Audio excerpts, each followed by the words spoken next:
So you can't really see it, but over here there's some foamy particulate matter, as it's called, but it's actually protein break. That's mostly foam. I got rid of some of the stuff. I just forgot to video it. There's some darker, icky stuff in there. You just want to get that out of there, so that way it doesn't get into your final beer, because it gives you off flavors and whatnot. It's actually looking pretty good, pretty clear. Brewing up here. It smells amazing. That's kind of a lower gravity beer. It's a 1040 to start. Probably give us like a 4% beer, but that's great because that's what this kind is supposed to be.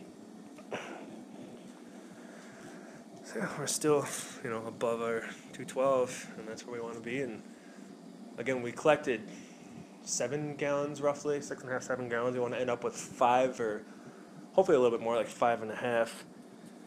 But we do that because of, obviously, you can't really see it, but it is evaporating, and we will lose a good gallon evaporating, and then we'll take our gravity reading to find out if we hit our 1040 or not. And what that means is how much sugar is in the water, which then we know what our possible alcohol content will be, because the sugars will be converted into alcohol by the yeast. So if we know what our starting sugars are, we'll know close to what our ending alcohol is going to be. Alright, so we got 15 minutes left in the boil. What I'm going to do now is totally up to you. I just choose to do these few things. We would be totally fine with just taking this off and cooling it outside or under the sink with some water on the sides, whatever it takes. Just get it down to about 70 degrees or as close as you can so you can put your yeast in there. They're called pitching the yeast. I take a few extra steps. I have these tablets here. They're called Werflock tablets. It's actually derived of Irish moss. You take one of these little tablets here, and you just toss it in. It'll foam for a little bit, but what that does is while it's fermenting, it'll coagulate all the extra junk that's floating around in there and help it sink to the bottom so it clears your beer faster and better. These things are like $2 for a bag, and it's so worth it. Then I also add, put that back, we have some yeast nutrient. You just take a little bit of that. Let me unscrew it quick. And it's exactly what I just said. It's yeast nutrient. So we just dump a little bit of that in there. Say like a tablespoon or a teaspoon or whatever. And just give her a little shake. That's just some extra stuff for the yeast so they survive longer, and I just like it. Then we have, turn this down a little bit. Let's turn it up to get a little bit warmer. I mean, you can't really get warmer than 212 or whatever, but we have this deal. This is an immersion chiller. It's made out of copper. It's got 2 hoses. One hose is the out, one is the in. You hook it up to your hose, garden hose. It pumps freezing cold hose water through the coil. This sits inside of the pot, and it cools it off to 70 degrees in like 10 or 15 minutes. Otherwise, it takes a long time in the sink, or just letting it sit. It's been boiling for an hour, so it takes a while. But again, with this, it's so much faster, and your beer turns out better, more clear, tastes better. But what you do is 15 minutes into the boil, you also take this and you just plop her in there, because it's going to bring down the temperature just slightly for a minute, but then it'll come back. But you also do this to sanitize it, because obviously you can do anything you want to beer while it's boiling, because it's boiling and bacteria and other crap can't live in it. If I introduce this after it's already been below boiling, where bacteria can start to grow again, then I can contaminate my beer, and that sucks because I just spent 4 hours brewing. So we're gonna let that sit in there for the last 12 minutes now. Then we'll bring the whole pot outside and hook it up to the hose and get her running. And then next step after that is to pitch the yeast after it's cold. And I have my container inside, which we saw a little bit ago. It's sitting in there being cleaned. Well, it is clean. But yeah.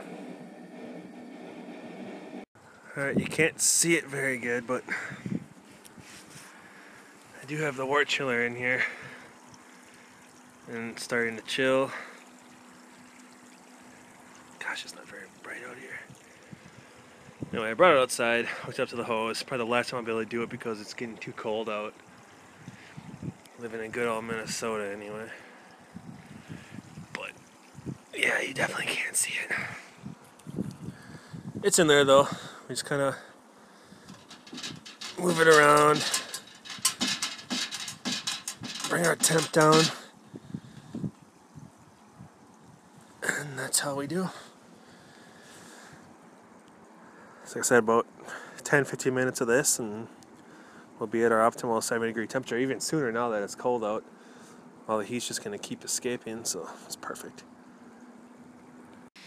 Alright, so I just took some beer out, put in this little container deal here.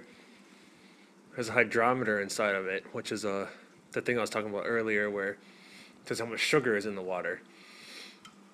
It's got numbers on it. You can't see. Sort of see. Anyway, those numbers tell you what normal water is. Normal water is at 1.00. So even earlier I was talking about how this is supposed to be a 1040 brew. So 1.40 or 1.040 is going to be sugar. So we're going to be above water. So we'll find out what it is, but it has to cool to 62 degrees first. So we'll go ahead and put this in the fridge.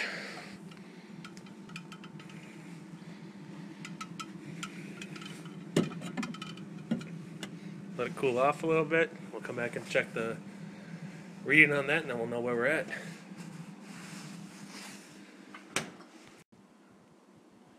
Alright, so now I'm going to pour this into here. And normally you do what's called aerating your wort, which means introducing oxygen back into it because when it boils it loses some of its oxygen. But I did that already with my chiller by bobbing it up and down the whole time I was chilling it out. And that produced bubbles and put oxygen back in it. Again, we'll put it in here and it'll get even more oxygen. Some people like to stir it around, but I don't think it's very sanitary. Then I just use regular dry yeast. This particular brand, I've had no problems with it. People try to sell you the expensive stuff for $6 a pack, and it's like, no. Just take the free yeast and roll with it. And just little tiny little yeast in there. But again, I got to pour this 5.5 gallons or so into this 6.5 gallon bucket and try not to spill all over the place. And then we'll do the yeast.